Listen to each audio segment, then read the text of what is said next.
شاء. يا محسن قد أتاك المسيء، أنت المحسن وأنا المسيء، فتجاوز عن قبيح ما عندنا بجميل ما عندك يا كريم. الله أكبر.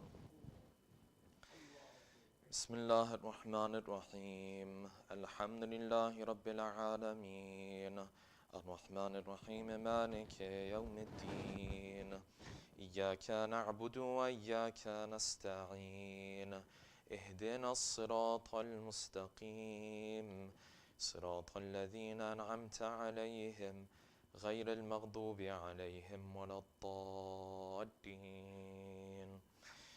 بسم الله الرحمن الرحيم. قل هو الله أحد، الله الصمد، لم يلد ولم يولد ولم يكن له كفوا أحد. الله أكبر.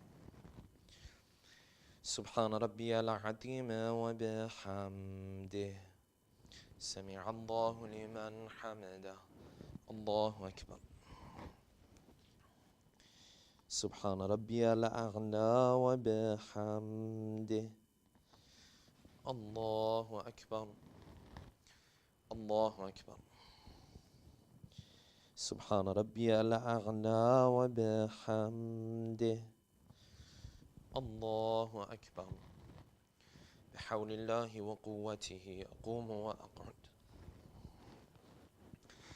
بسم الله الرحمن الرحيم. الحمد لله رب العالمين، الرحمن الرحيم، مالك يوم الدين، إياك نعبد وإياك نستعين، اهدنا الصراط المستقيم، صراط الذين أنعمت عليهم غير المغضوب عليهم ولا الضالين. بسم الله الرحمن الرحيم. والعصر إن الإنسان لفي خسر إلا الذين آمنوا وعملوا الصالحات وتواصوا بالحق وتواصوا بالصبر. الله أكبر. اللهم صل على محمد وآل محمد. اللهم ارزقنا توفيق الطاعة وبعد المعصية. اللهم عجل لوليك الفرج. اللهم اغفر للمؤمنين والمؤمنات والمسلمين والمسلمات. الله أكبر. سبحان ربي العظيم وبحمده، سمع الله لمن حمده. الله أكبر. سبحان ربي الأعلى وبحمده. الله أكبر. الله أكبر. سبحان ربي الأعلى وبحمده. الله أكبر.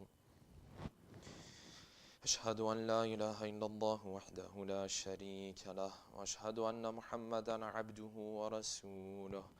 اللهم صل على محمد وآل محمد وتقبل شفاعته وارفع درجته. بحول الله وقوته أقوم وأقعد. سبحان الله والحمد لله ولا إله إلا الله والله أكبر. لا إله إلا الله. الله أكبر. سبحان ربي العظيم وبحمده، سمع الله لمن حمده. الله أكبر.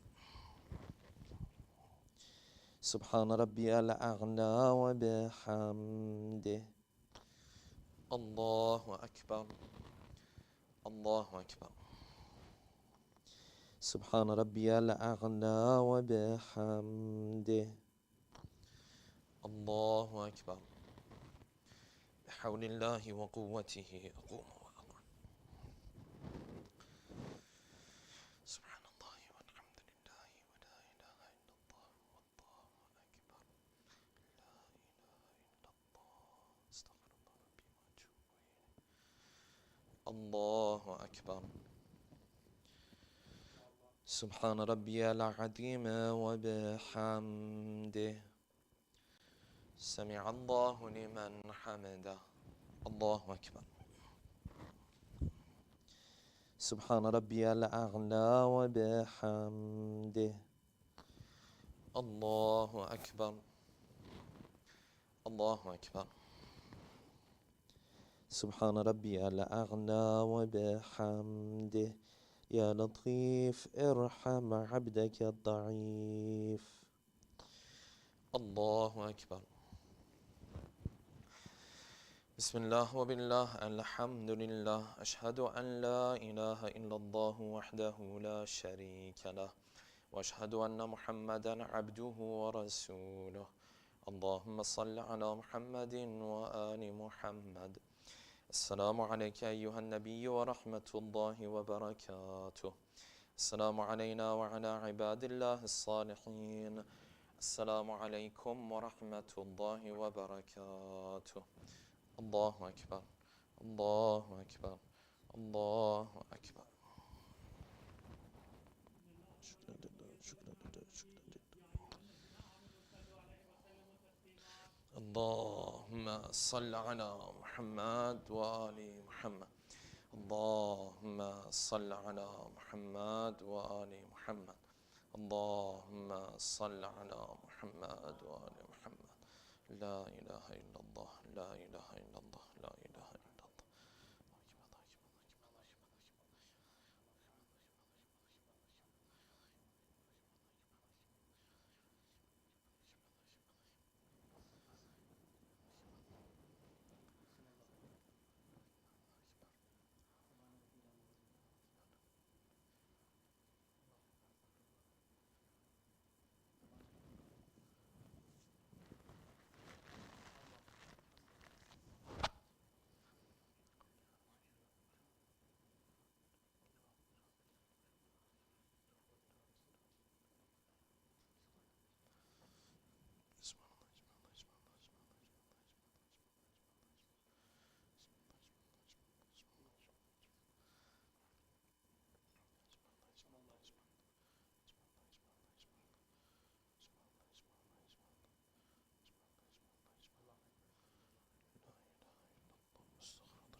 اللهم صل على محمد وآل محمد. بسم الله الرحمن الرحيم. يا من أرجوه لكل خير، وآمنوا سخطه عند كل شر.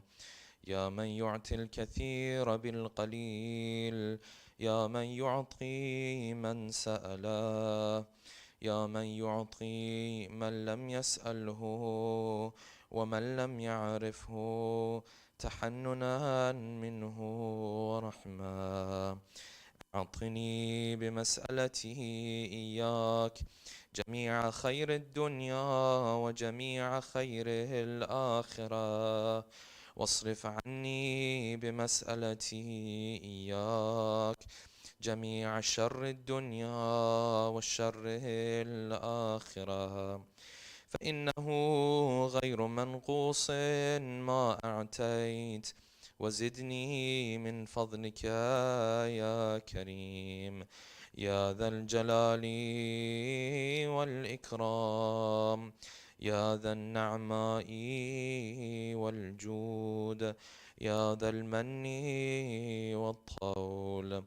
حرم شيبتي على النار برحمتك يا أرحم الراحمين. اللهم صل.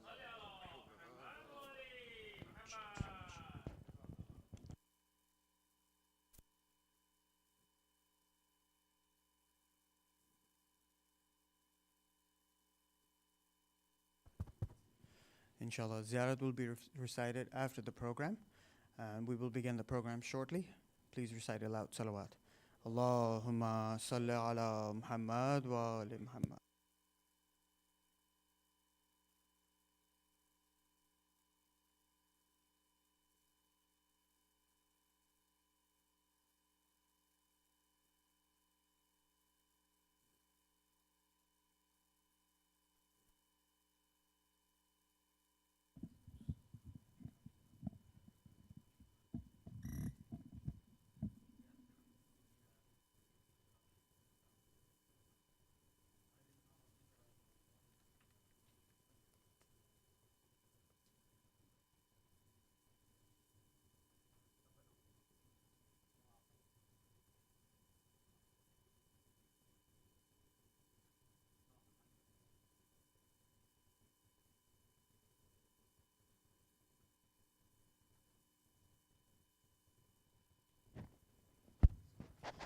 Bismillahir Rahmanir Rahim. Bar Muhammad wa ali Muhammad salawat.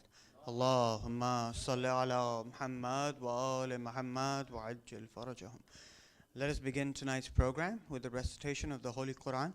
And I would like to request Brother Daniel to please come forward and recite the Holy Quran for us with a loud salawat ala Muhammad wa ali Muhammad.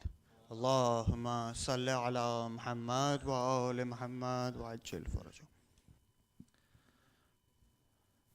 أعوذ بالله من الشيطان الرجيم بسم الله الرحمن الرحيم والعاديات ضبحا فالموريات قدحا فالمغيرات صبحا فأثرنا به نقعا فوسطنا به جمعا إن الإنسان لربه لكنود وإنه على ذلك لشهيد وإنه لحب الخير لشديد أفلا يعلم إذا بؤسر ما في القبور وحصل ما في الصدور إن ربهم بهم يومئذ لخبير صدق الله العلي العظيم Allahumma salli ala Muhammad wa ali Muhammad wa ajil farajahum. Jazakallah, Brother Daniel. I would now like to request Sister Rubab Zaidi to recite some poetry with a loud salawat ala Muhammad wa ali Muhammad. Allahumma salli ala Muhammad wa ali Muhammad.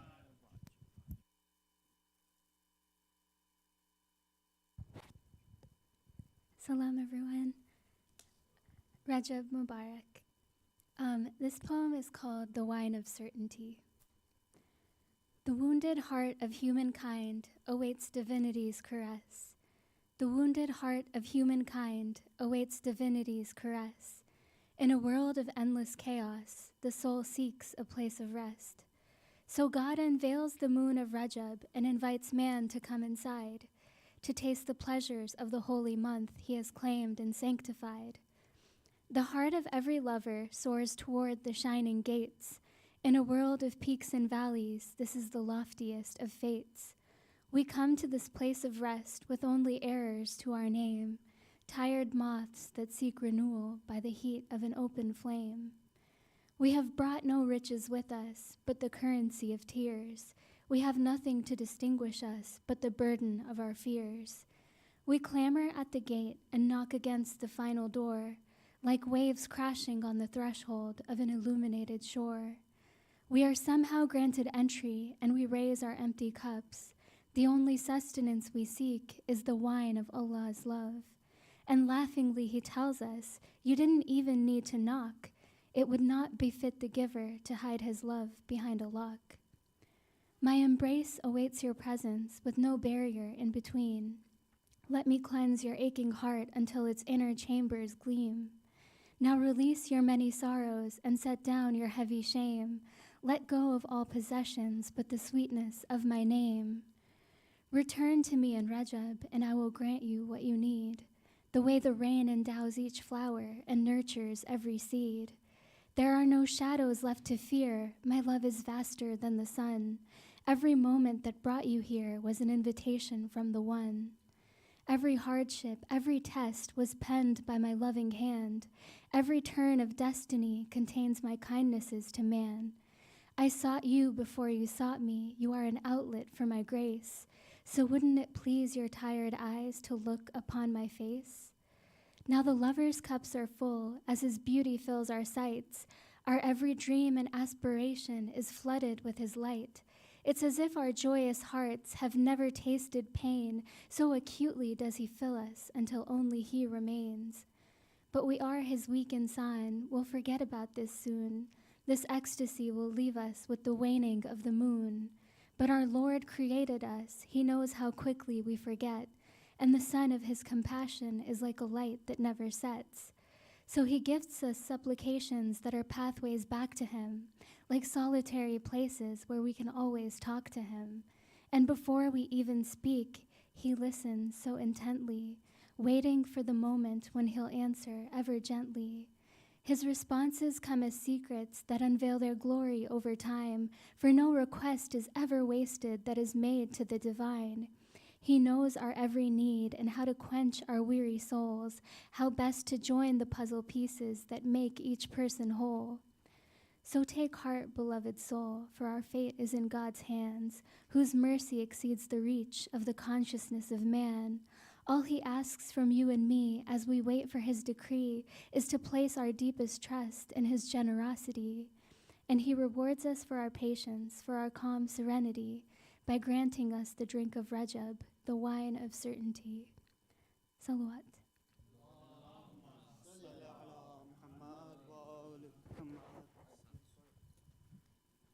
Jazakallah, Sister Rabab, that was very beautiful. One more loud salawat, please. Allahumma salli ala Muhammad wa ali Muhammad wa ajil farajahum. Bismillah ar-Rahman ar-Rahim. Respected Shaykh, elders and brothers and sisters in faith, Assalamu alaikum. My heartiest congratulations to all Mu'mineen on the arrival of this auspicious month of Rajab. May Allah bless us all in this month and in the coming months, inshallah.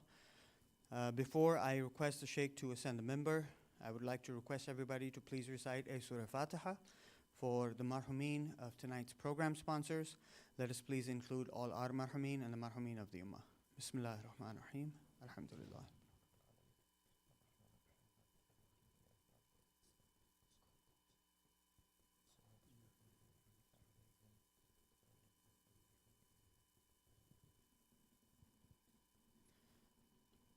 Let us all welcome the Shaykh to the minbar with a loud salawat ala Muhammad wa ali Muhammad. Allahumma salli ala Muhammad wa ali Muhammad wa ajil farajahum.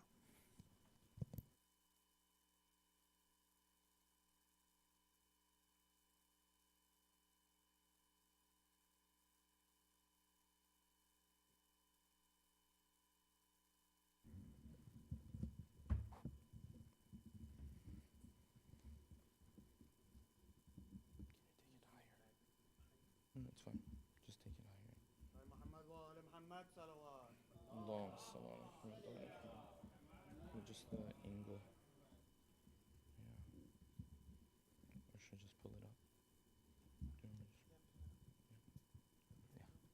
Yeah. There we go. Thank you. One more loud salawat, please. Allahumma salli ala Muhammad wa ala Muhammad. Thank you.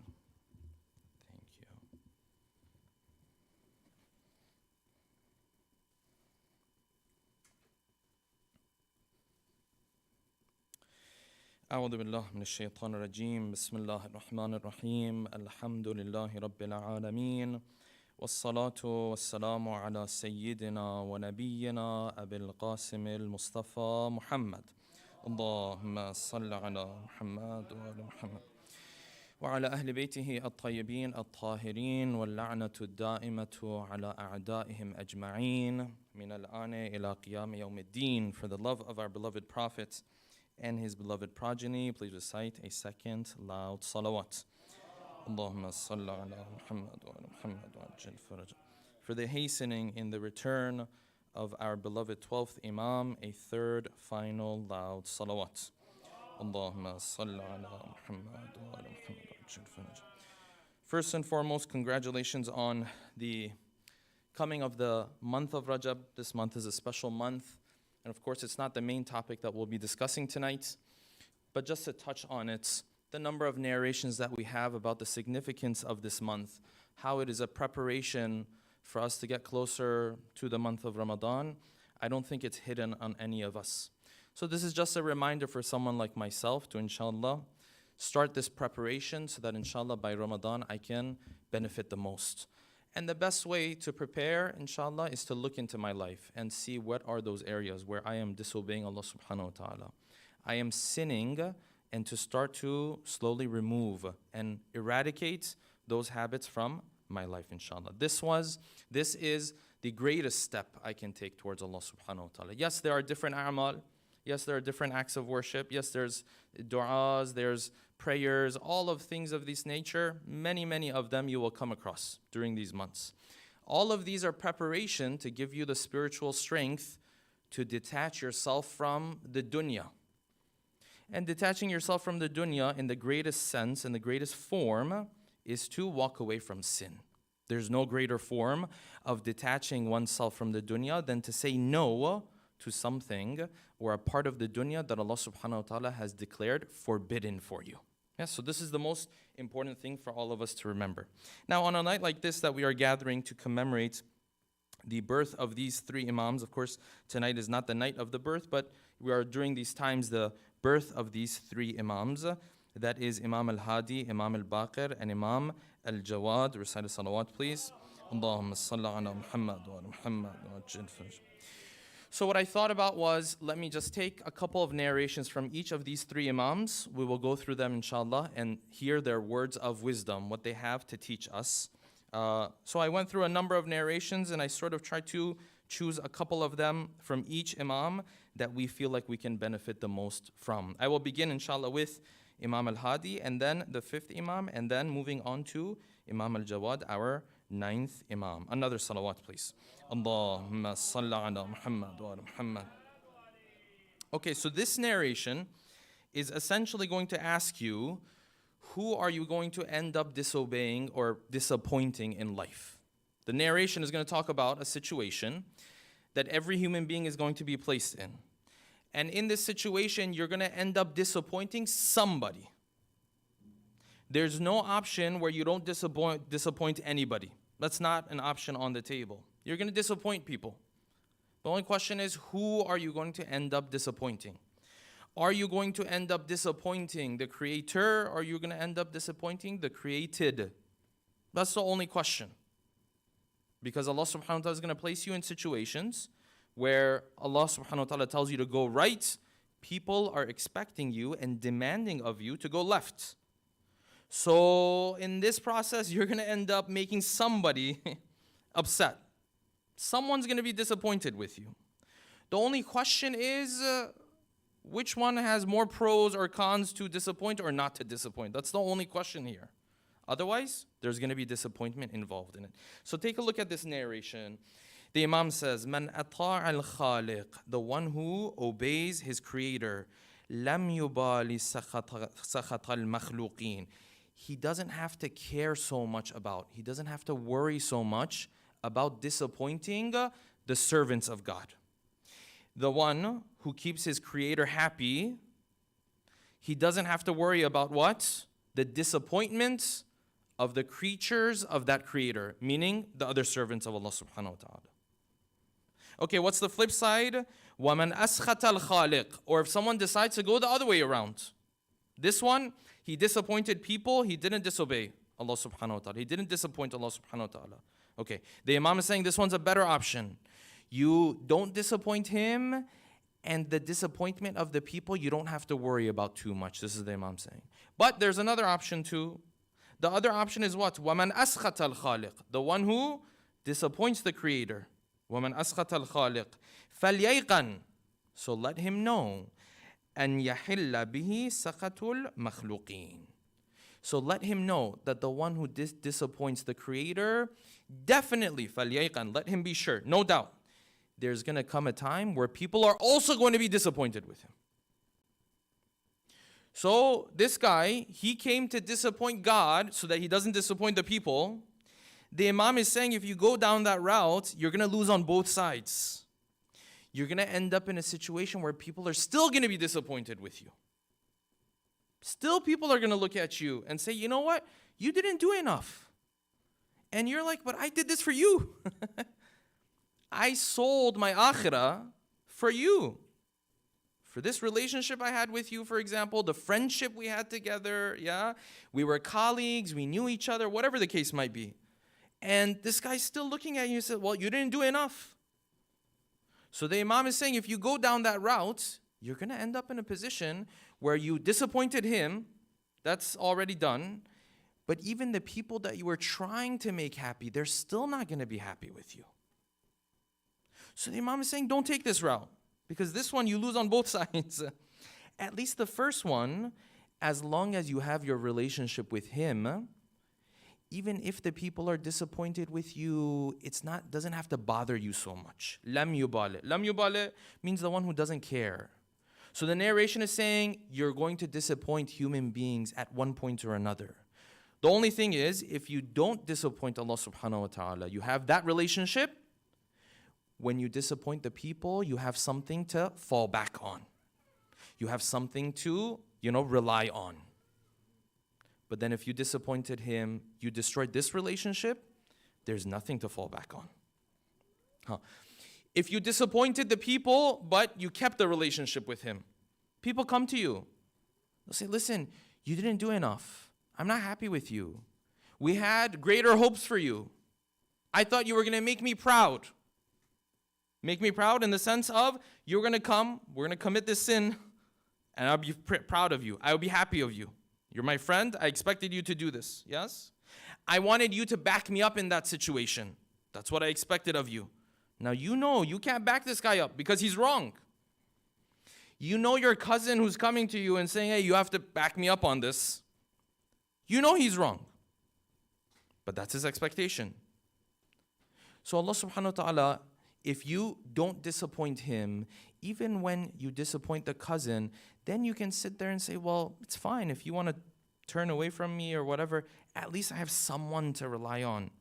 I have some other relationship to hold on to. But if you turn away from this one, you end up with nothing. You lose on both sides. The friends come, we're all going to be in positions like this. All of us are going to be in situations like this. Sometimes it's a friend, sometimes it's a relative. Sometimes it's a relative. Relatives would have expectations of you. Oh, you're getting married, so your marriage should be like this. Your wedding should be like this. But this is haram, I can't have this in my wedding. So who cares? Your wedding should be like this. Yes? I want to raise my children like this, Islamically. Your relatives will look at you and say, why?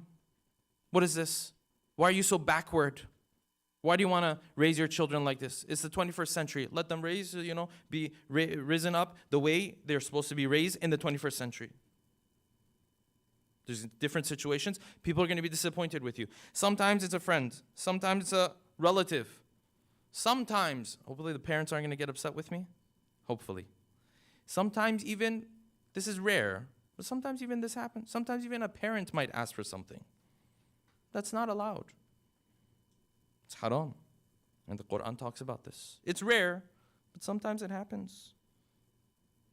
Sometimes a spouse might ask a spouse or push a spouse for something haram.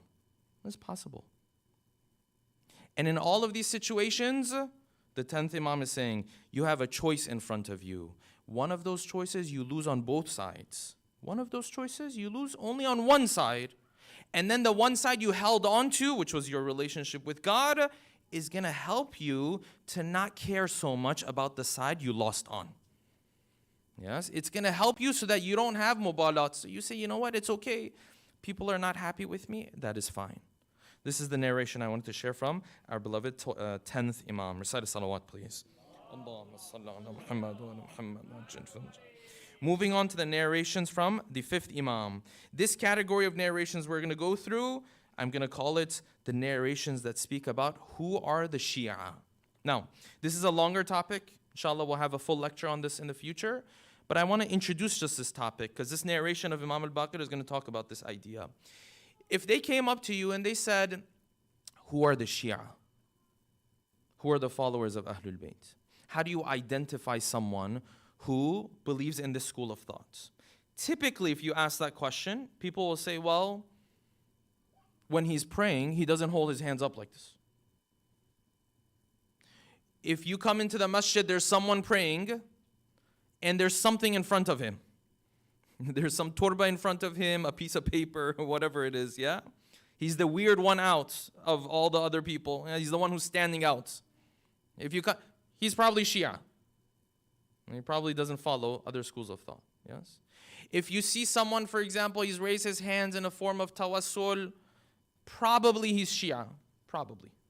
Okay, so this is how we typically identify the followers of Ahlul Bayt for practical reasons, yes? And this isn't wrong, it's for practical reasons, it makes sense. Interestingly, whenever you went to Ahlul Bayt and you asked them, is this person Shia, is that person Shia, they in fact never pointed out these things. They never said you can tell a Shia from a non-Shia based on, does he pray on turba or not? Not to say that's not true, it's true, but they went deeper. So like those are like the smaller things. There's bigger ways to tell who's considered our Shia and who's not. So the narration says the companion of the fifth Imam comes to him. And it's very interesting because a very similar conversation that the fifth Imam is going to have with his companion also happens with the sixth Imam. Same story, same idea, which is people used to come and visit. Of course, the fifth and sixth Imam, they were mainly in Medina. The Shia center of studies, so to speak, the Shia headquarters was not in Medina. It was in Kufa. So quite a bit. Yeah, this is in Arabia. That's in Iraq. It's quite a bit of traveling, yes? So the Imam, he had his companions. They used to come from time to time. There were times where they might have gone and visited Kufa as well. But typically, they are quite far away from each other, yes? So what you have is companions coming and telling the fifth or the sixth Imam about what's happening with their group of people who are followers of the fifth and sixth Imam. You had a lot of this happening. Someone would show up and he would start to speak to the Imam about the other followers of the Imam, about his own people who follow Ahl Bayt. Okay, so this is what's happening here. The narration says, Inna ba'da ashabihi sa'alahu. فَقَالَ جُعِلْتُ فِدَاكَ إِنَّ الشِّيَعَةَ عِنْدَنَا كَثِيرُونَ. This guy, he starts to speak about the people of his town. And he says, you know what? Don't just look at me like this. I actually come from a big background of Shia families. Our town, full of Shias. Okay. So then the Imam is trying to figure out, are these guys really Shia? Or is it just like, one of those labels that you and I put on ourselves? So he's going to ask him like a couple questions. And based on this couple questions, he's going to tell them, Shia, not Shia. Yes? Sneak peek, the question is not, do they pray on turba? Sneak peek, the question is not, do they go ziyarah for Imam Hussein or not? Those are there, but that's not what the Imam pinpoints. Out of everything he can pinpoint, these are not the things that he pinpoints. So he asks him, a couple questions. He says, okay, فقال, the fifth Imam said, هل يعتف الغني على الفقير? Do the wealthy, are they lenient with the poor? You said you have a lot of Shia, no?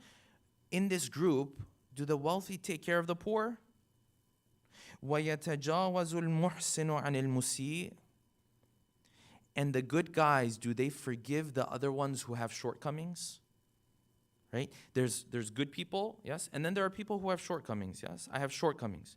Then the Imam is saying, the good guys, do they look at the people who have shortcomings and say, it's okay, because he has a good heart, because he is a follower of Ahlul Bayt, because he believes in Islam, it's okay, it's not a big deal, I'm just going to forgive him. Do they do that? وَيَتَوَاسُونَ. Do they help out each other financially? This guy said, قُلْتُ اللَّهِ. He said, no, we don't do that. That's not kind of what we do. And then the Imam said, لَيْسَ هَؤُلَاءِ الشِّيَعَةِ. These guys aren't Shia. These guys you're describing, not Shia. الشِّيَعَةُ مَنْ يَفْعَلُ هَذَا. Our Shia are the ones who do this stuff. Similar conversation happened with the sixth Imam. The guy comes to the sixth Imam. He speaks so highly of his people, of his town. And he says, they all follow you. Ya Ja'far ibn Muhammad, they all follow you. Yeah, we have a lot of Shia in our town. And the Imam asked him, he said, do the wealthy take care of the poor? He said, no, this is something we don't really do. We don't really have that. You know, sometimes you talk to people, they're like, we don't have that in our culture. It's not a thing for us, yes? He said, this is not a thing for us. That's not what we do. He said, so why did they za'amu, why did they assume annahum lana shi'atun? Why did they assume that they're Shia of us if they're not taking care of each other? So similar situation happens here. And this idea of taking care of another, especially when you come in from the whole of humanity, there is value to that. Taking care of someone who is a human being, there's value to that. It is even multiplied when it is someone of your own faith. It is even multiplied when it comes from the same school of thought of yours. Yes, it just intensifies as you get closer. It is even multiplied when that person is from your family. If you do it for Allah subhanahu wa ta'ala, taking care of those people who are needy from your relatives actually has higher reward compared to taking care of the needy of the strangers. There's multiple narrations that talk about this. Yes? As you get closer and closer to you, the expectation of the good you're supposed to give out intensifies. You're supposed to be even better to them. You get even closer. Now moving from relative, what gets closer to the relative? That's just your spouse. Then the demand that Islam has intensifies. Now I really expect you to, really go all out for her or him. Yes. So because Islam emphasizes this, the fifth Imam has another narration. He says, أَوْحَى اللَّهُ تَعَالَى إِلَى Musa. Allah subhanahu wa ta'ala revealed to Musa alayhi salam. إِنَّ مِنْ عِبَادِي. There are some from my servants. مَنْ يَتَقَرَّبُ بِالْحَسَنَةِ. He does one good deed. فَأُحْكِمُهُ فِي الْجَنَّةِ. And I just place him in heaven because of one thing that he's doing. Now, this is not the rule, this is the exception, because typically in Islam, you have to do a number of things to make your way into heaven. You can't just be like, well, I just pray. No fasting, no zakat, no this. You can't do that. There's no just one cheat code to get in. Yes? But there are sometimes exceptions like this. The Imam is saying, or the Prophet is saying, there is sometimes a person, he does one good deed, I put him in Jannah. فَقَالَ Musa. So Musa asked, Ya Rabbi, مَا تِلْكَ الْحَسَنَةِ. What's this thing he does? You just put him in heaven? He said, يَمْشِي فِي حَاجَةِ أَخِيهِ الْمُؤْمِنِ. He starts to make some effort to take care of the need of another believer. And I like this last couple words the Imam added at the end. قُضِيَتْ أَوْ لَمْ تُقْضَى. He tries to fulfill the need of this believer regardless of whether he's able to fulfill the need, or after trying he finds out he's not able to. So what does this mean? This person comes to you and says, listen, I'm stuck on my career. You say, you know what? I have this connection. Yes? Maybe I can use this connection to help this person. You go into it, you figure out that connection, you call. He says, no, I can't help you with this. You say, I'm sorry. I can't help you. The narration is saying this is the same reward as the person who uses that connection, and this guy has a whole career because of you. It's the same thing. You took care of it or you didn't take care of it, but you made an effort. I'll put you in heaven. These are the two narrations we wanted to cover from our beloved fifth Imam. Recite the salawat, please. Allahumma salli ala Muhammad wa ala Muhammad. Moving on to the narrations from our beloved ninth Imam. وَقَالَ الْجَوَادُ عَلَيْهِ السَّلَامُ. This narration is going to talk about how the deeds of the human being, the obedience he shows to God or the disobedience, has a greater impact on his life in this world compared to what he assumes is going to have an impact on his life in this world. If we want to have a good life in this world, we assume you need a good job, yeah? You need to be famous, you need to be wealthy, and through this you'll be able to attain a good life. Imam al-Jawad is going to come and say, yeah, those things are good. You should try to have those. It's no problem. But there's other things that impact your life in even greater ways compared to these things you're looking for. So, this narration. He says, مَوْتُ الْإِنسَانِ بِالذُّنُوبِ أَكْثَرُ مِنْ مَوْتِهِ بِالْأَجَلِ. He says, more people die from their sins then they die at their natural time. More people die from their sins than they die at the time that they were supposed to die. This guy was supposed to live till 80, 90, 120. Yeah, he was supposed to live to 100, for example, yes? He didn't die because of his heart. He didn't die because of blood pressure. He didn't die because of any of these things. The Imam is saying more people die because of their sins than they end up dying because of what? Because of the time that Allah subhanahu wa ta'ala had put in mind for them. Yes, because the ajal, you have two ajals, right? You have the ajal that you can move around, and then you have the ajal that is definite. You can't change it anymore, yes? So Allah subhanahu wa ta'ala, the narration is saying, before this person reaches that definite time of death that you cannot change, he brings his death closer with his own deeds. He dies more out of this than he dies out of when he was supposed to die. So this means that this obedience and disobedience we have to Allah subhanahu wa ta'ala has a bigger impact on our lives than the things we typically assume have big impacts on our life. Now it's interesting, this works both ways, because the narration continues. He says, وَحَيَاتُهُ بِالْبِرِّ أَكْثَرُ مِنْ حَيَاتِهِ بِالْعُمْرِ. And more people live long because of their good deeds compared to when or how long they were supposed to live. Yes? There's one narration, always gives me goosebumps. Sixth Imam was sitting with his companion, yes? And his name was Sudair. In group of circle of friends, right? The sixth Imam looked at his Sudair and he said, Sudair, did you know you were supposed to be dead already? Goosebumps. That's why I said goosebumps. Imagine the sixth Imam looks at you and says, like, you're not even supposed to be here. You were supposed to be gone already. Now to add to the goosebumps, the sixth Imam in that narration, he told him, Sudair, قَدْ جَاءَ أَجَلُكَ غَيْرُ مَرَّةٍ. You were supposed to die multiple times. Like, you weren't even supposed to be sitting here in front of me. You were supposed to be a dead man. Not once, not twice. Many times you were supposed to die. So Sudair is like, okay, so why am I here then? He said, except, you did something, it prolonged your life. You visited your relatives, you did Salatul Rahim, it prolonged it. Otherwise, you were supposed to be dead. You weren't supposed to be alive. That's what the Imam is talking about.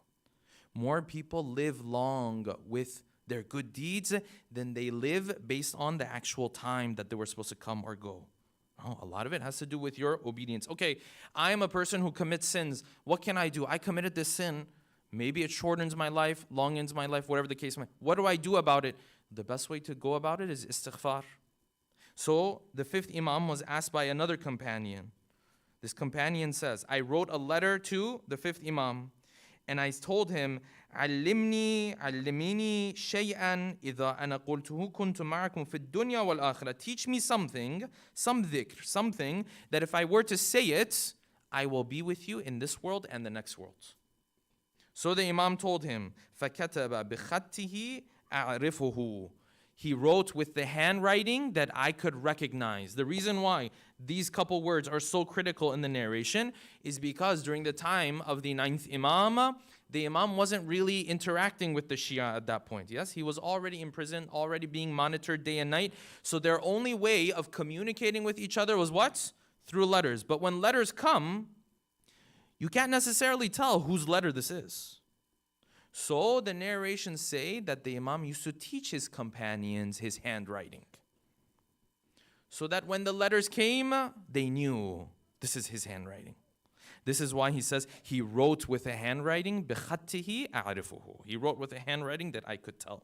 Yes? This is the details of the narration. This was already at a time where they had representatives in different cities.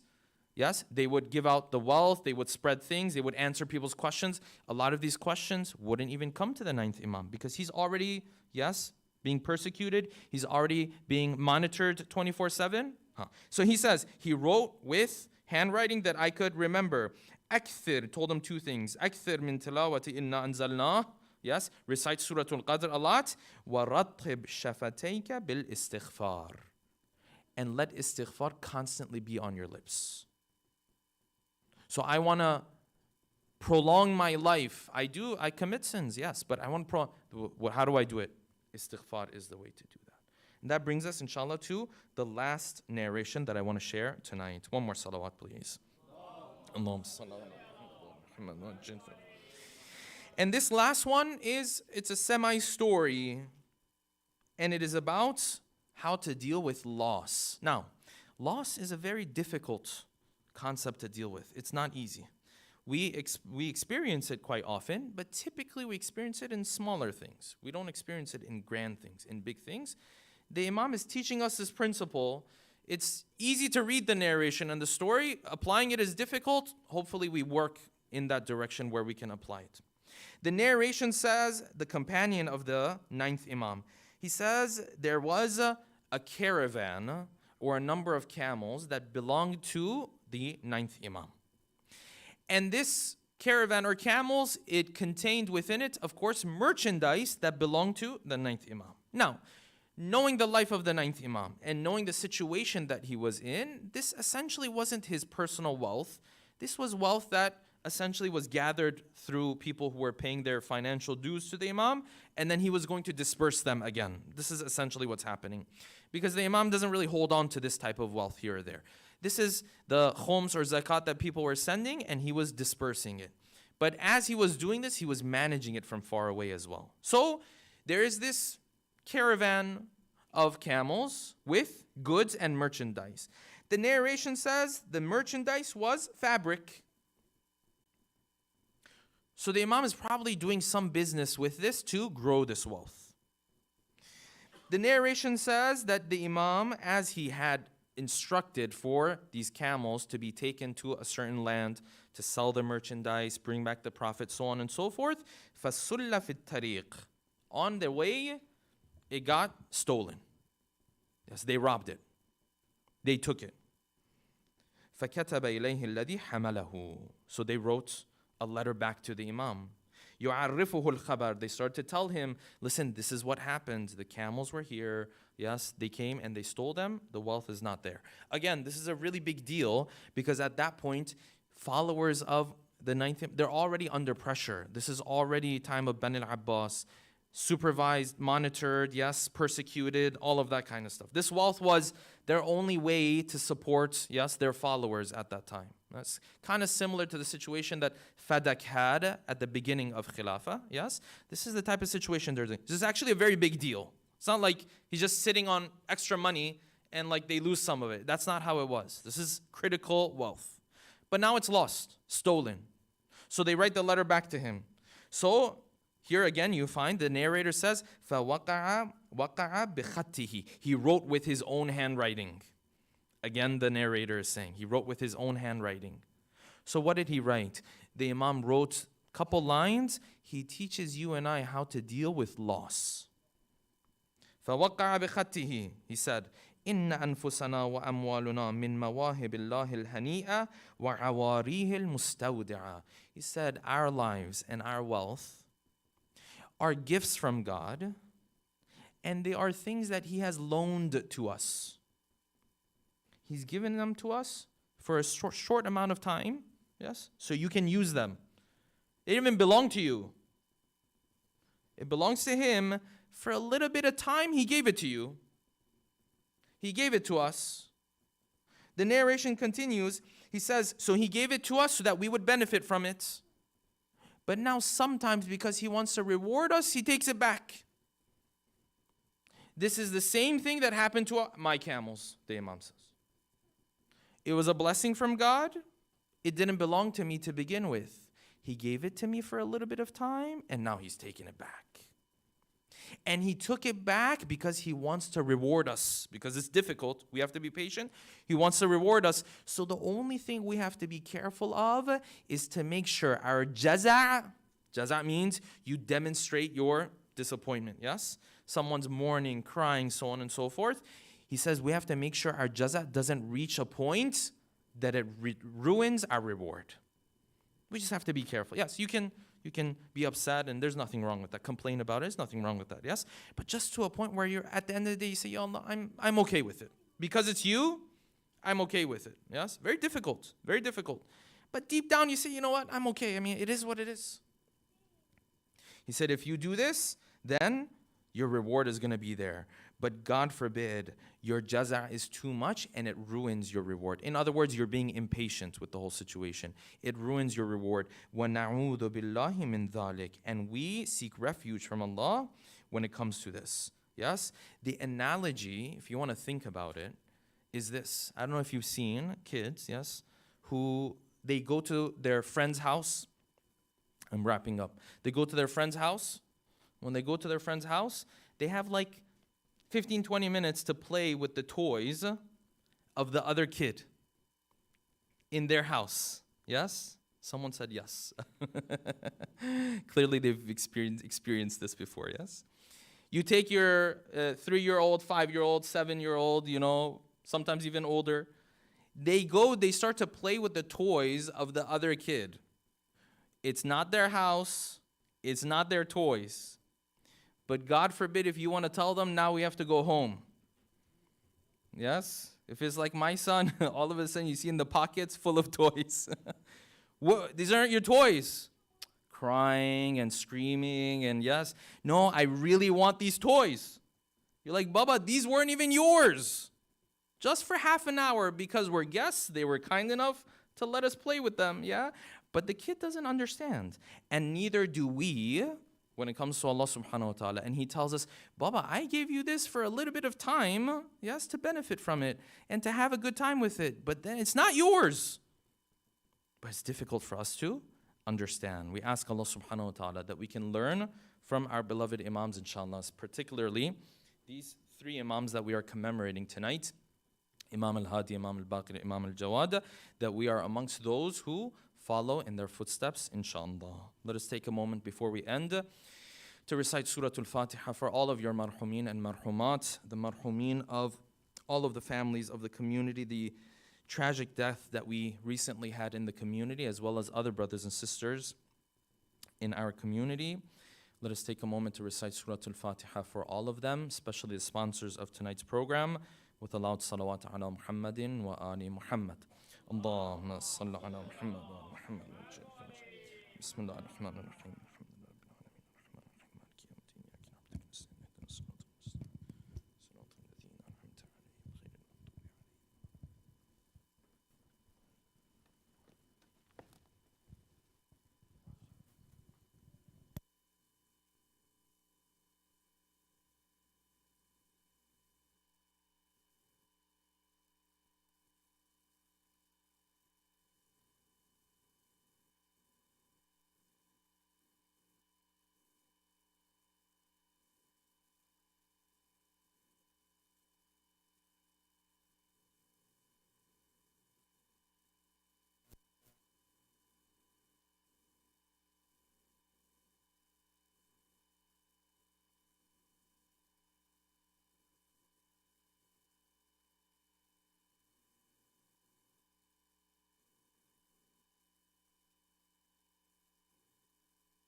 Salawat.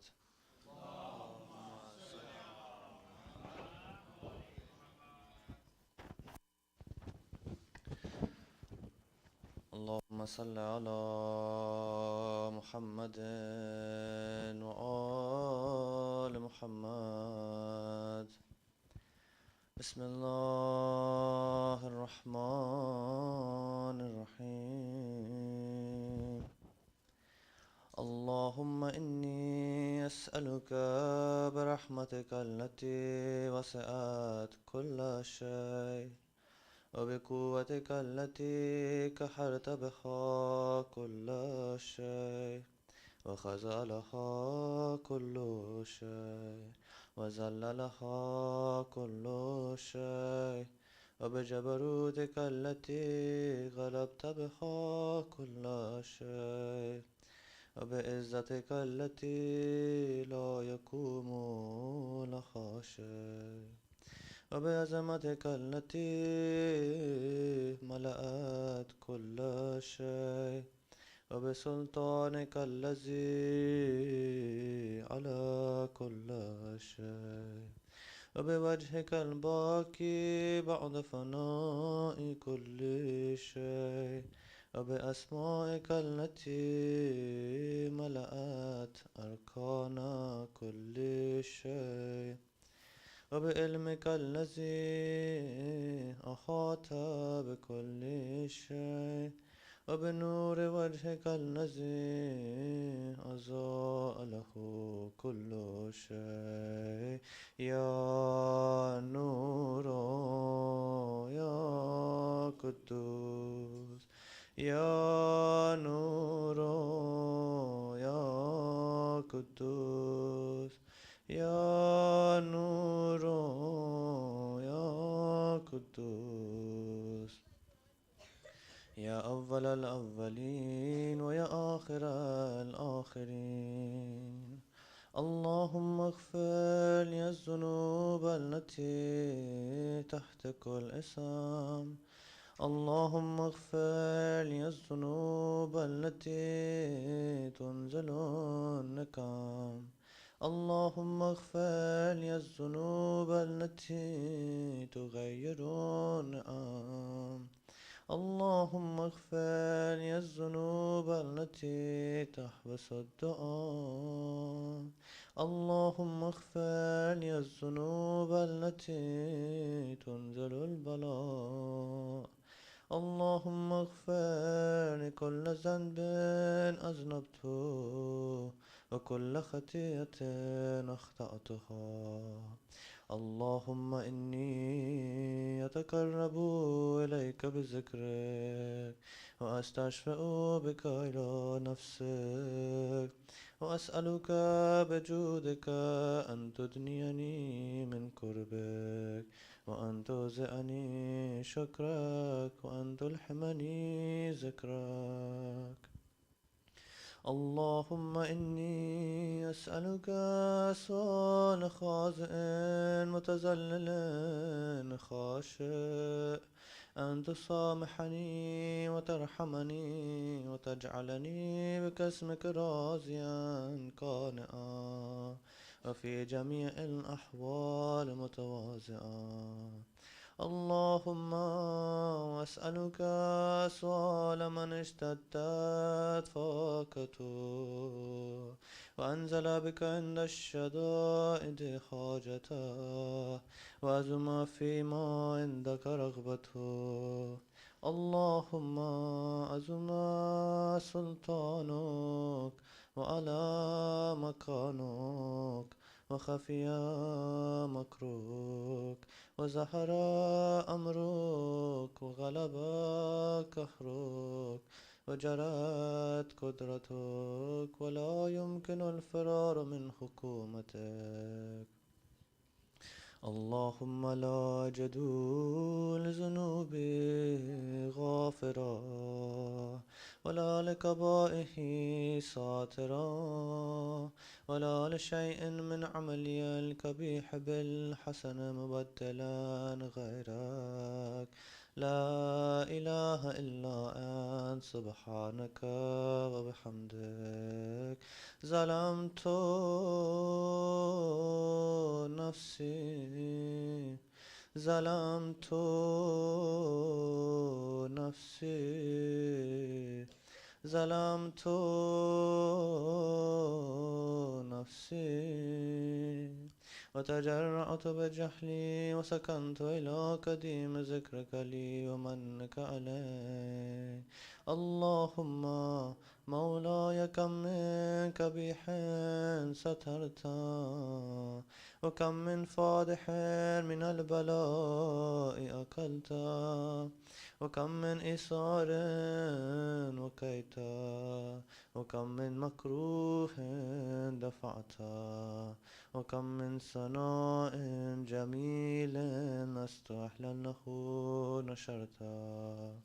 اللهم زما بلائي وأفرت بي سوء خالي وكسرت بي أعمالي وكدأت بي أغلالي وحبسني عن نفعي بعد أعمالي وخدعتني الدنيا بغرورها ونفسي بجنايتها ومثالي.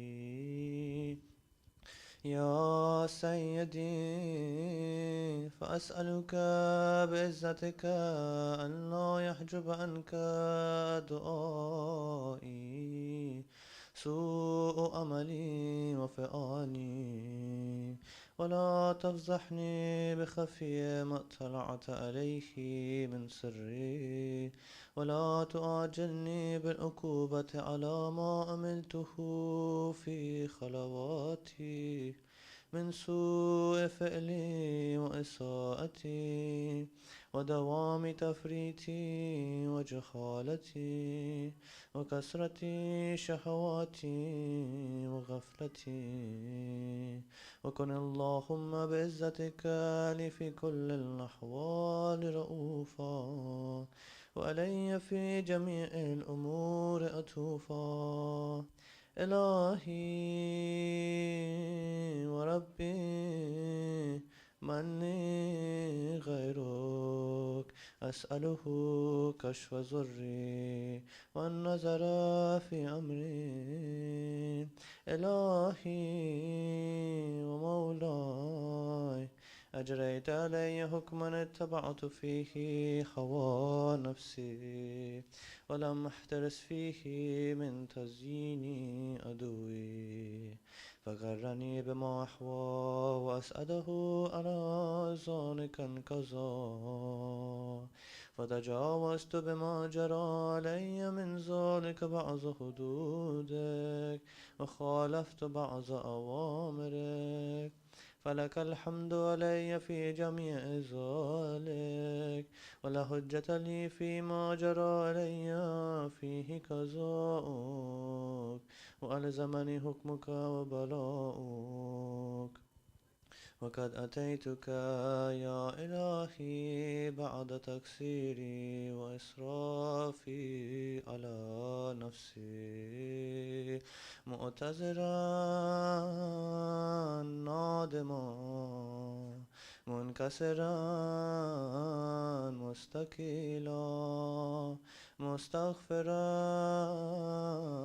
منيبا مكرا مذعنا مؤترفا لا أجد مفرا مما كان مني ولا مفزعا نتوجه إليه في أمري غير قبولك عذري وإدخالك إياي في سعة من رحمتك. اللهم فاقبل عذري وارحم شدة ضري وفكني من شد وساقي. يا رب ارحم ضعف بدني يا رب ارحم ضعف بدني يا رب ارحم ضعف بدني وركة جلدي ودكة عزمي. يا من بدا خلقي وذكري وتربيتي وبري وتغذيتي هبني لابتداء كرمك والصالف برك بي يا إلهي وسيدي وربي أتراك معذبي بنارك بعد توحيدك وبعد ما انطبى إليه قلبي من معرفتك ولهج به لساني من ذكرك واعتقده ضميري من حبك وبعد صدق اعترافي ودعائي خاضعا لربوبيتك هيهات أنت أكرم من أن تزيئ من ربيت أو تبعد من أدنيت أو تشرد من آويت أو تسلم إلى البلاء من كفيته ورحمت وليت شعري يا سيدي وإلهي ومولاي أتسلط النار على وجوه خرت لعظمتك ساجدة وعلى ألسن نطقت بتوحيدك صادقة وبشكرك مادحة وعلى قلوب اعترفت بإلهيتك محققة وعلى زمار هوت من العلم بك حتى صارت خاشعة وعلى جوارح سعت إلى أوطان تأبدك طائعة وأشارت باستغفارك مزئنا ما هكذا الظن بك ولا أخبرنا بفضلك يا كريم يا رب يا كريم يا رب يا كريم يا رب وأنت تعلم ضعفي عن قليل من بلاء الدنيا وعقوباتها وما يجري فيها من المكاره على أهلها على أن ذلك بلاء ومكروه قليل مكسوه يسير بقاؤه كثير مدته فكيف احتمالي لبلاء الآخرة وجليل وقوع المكاره فيها وهو بلاء تطول مدته ويدوم مقامه ولا يخفف عن أهله لأنه لا يكون إلا عن غضبك وانتقامك وسخطك وهذا ما لا تقومونه السماوات والأرض يا سيدي فكيف بي وأنا عبدك الضعيف الذليل الحقير المسكين المستكين يا إلهي وربي وسيدي ومولاي لأي الأمور إليك أشكو ولما منها أزج وأبكي لأليم العذاب وشدته أم لطول البلاء ومدته فلئن سيرتني للعقوبات مع أعدائك وجمعت بيني وبين أهل بلائك وفرقت بيني وبين أحبائك وأوليائك فهبني يا إلهي وسيدي ومولاي وربي صبرت على عذابك فكيف أصبر على فراقك وحبني صبرت على حر نارك فكيف أصبر على النظر إلى كرامتك أم أم كيف أسكن في النار ورجائي عفوك فبعزتك يا سيدي ومولاي أقسم صادقا لئن تركتني ناطقا لازجن إليك بين أهلها زجيج الآملين ولأصرخن إليك صراخ المستصرخين ولا أبكين عليك بكاء الفاقدين ولا أنادينك أين كنت يا ولي المؤمنين يا غاية آمال العارفين يا غياث المستغيثين يا غياث المستغيثين يا غياث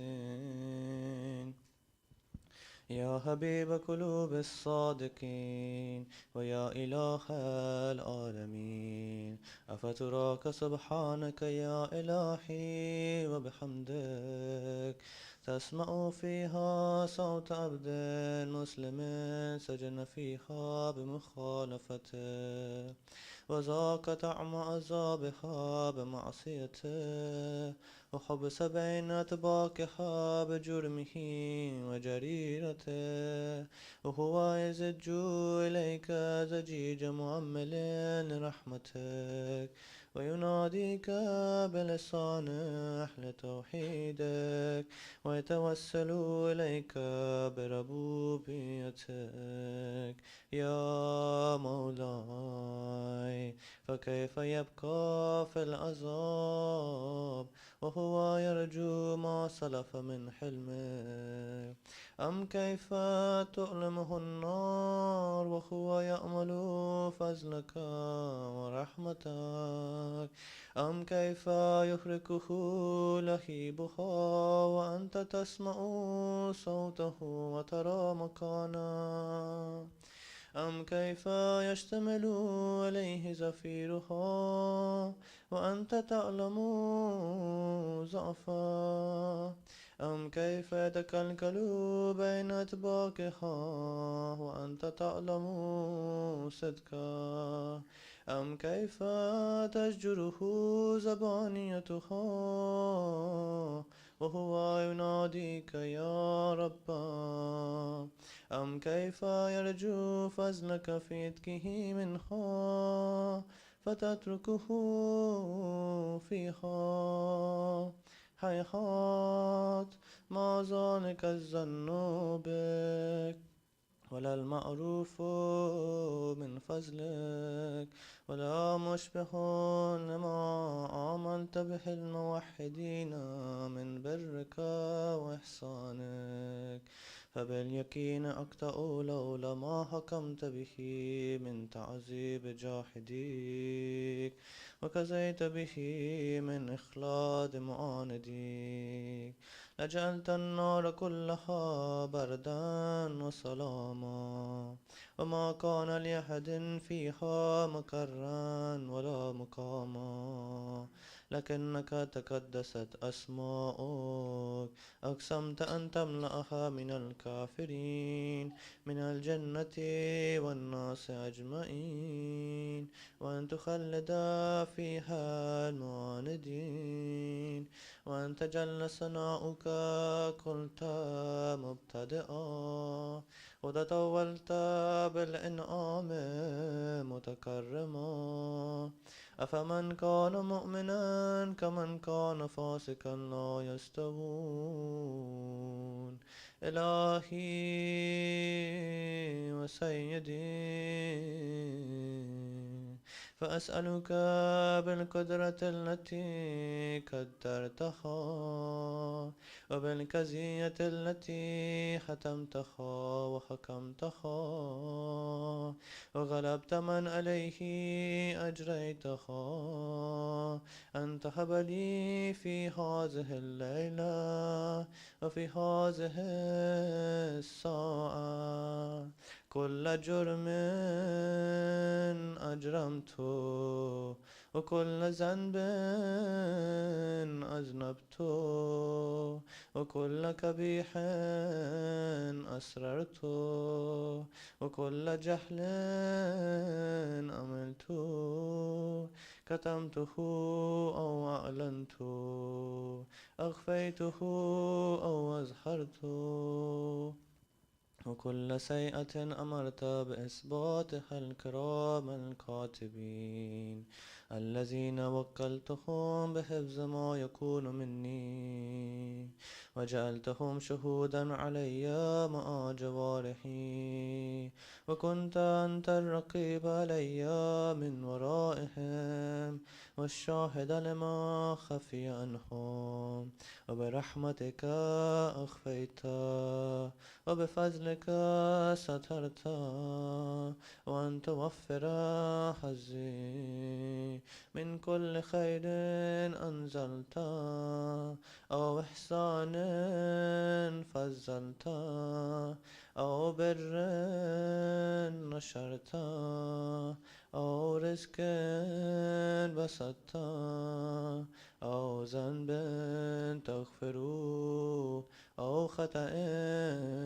تستر يا ربي يا ربي يا رب يا ربي يا ربي يا رب يا ربي يا ربي يا رب يا إلهي وسيدي ومولاي ومالك ركي يا من بيده ناصيتي يا أليما بزري ومسكنتي يا خبيرا بفقري وفاقتي يا ربي يا ربي يا رب يا ربي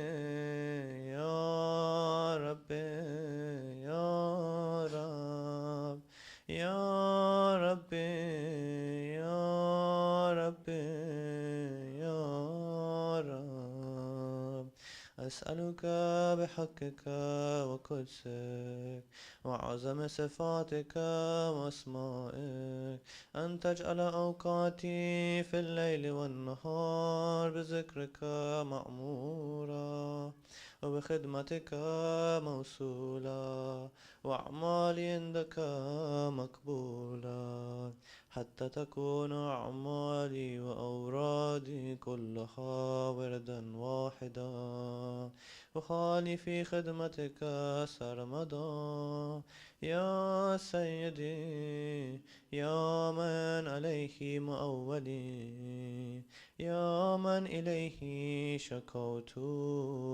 أحوالي يا ربي يا ربي يا رب يا ربي يا ربي يا رب يا ربي يا ربي يا رب قوي على خدمتك جوارحي واشدد على الأزيمة جوانحي وهب لي الجد في خشيتك والدوام في اتصال بخدمتك حتى أسرح إليك في ميادين السابقين وأسرع إليك في البارزين وأشتاق إلى قربك في المشتاقين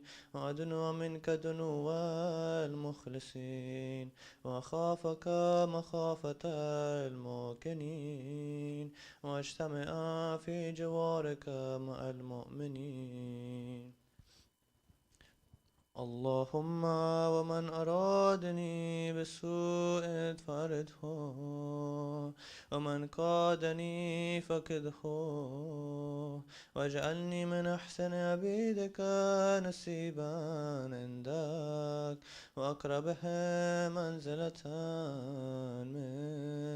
وخسهم زلفة لديك فإنه لا ينال ذلك إلا بفضلك وجد لي بجودك وعطف علي بمجدك واحفظني برحمتك واجعل لساني بذكرك لهجا وقلبي بحبك متيما ومن علي بحسن إجابتك وكلني أسرتي واغفر زلتي فإنك كزيت على عبادك بإبادتك وأمرتهم بدعائك وزمنت لهم إجابة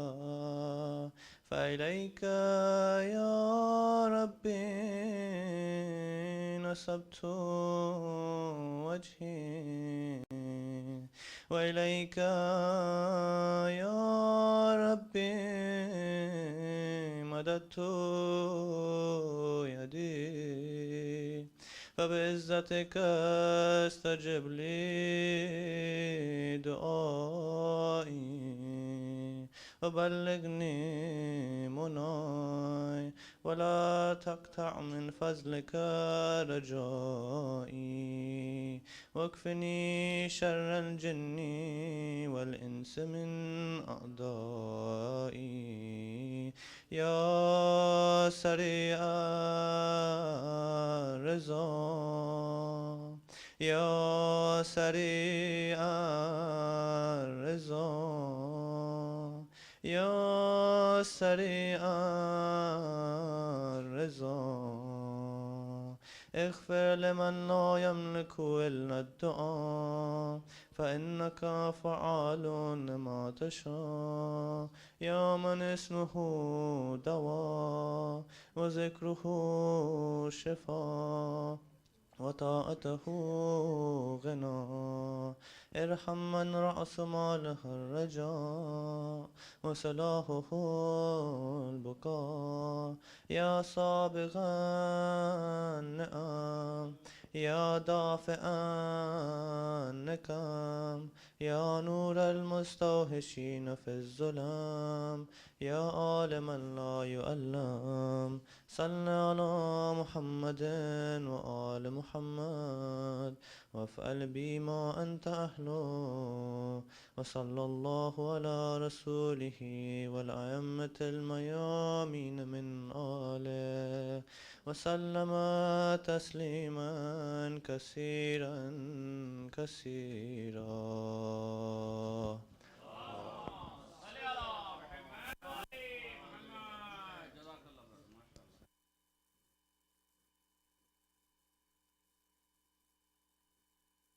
زيارة. اللهم صل على محمد وآل محمد.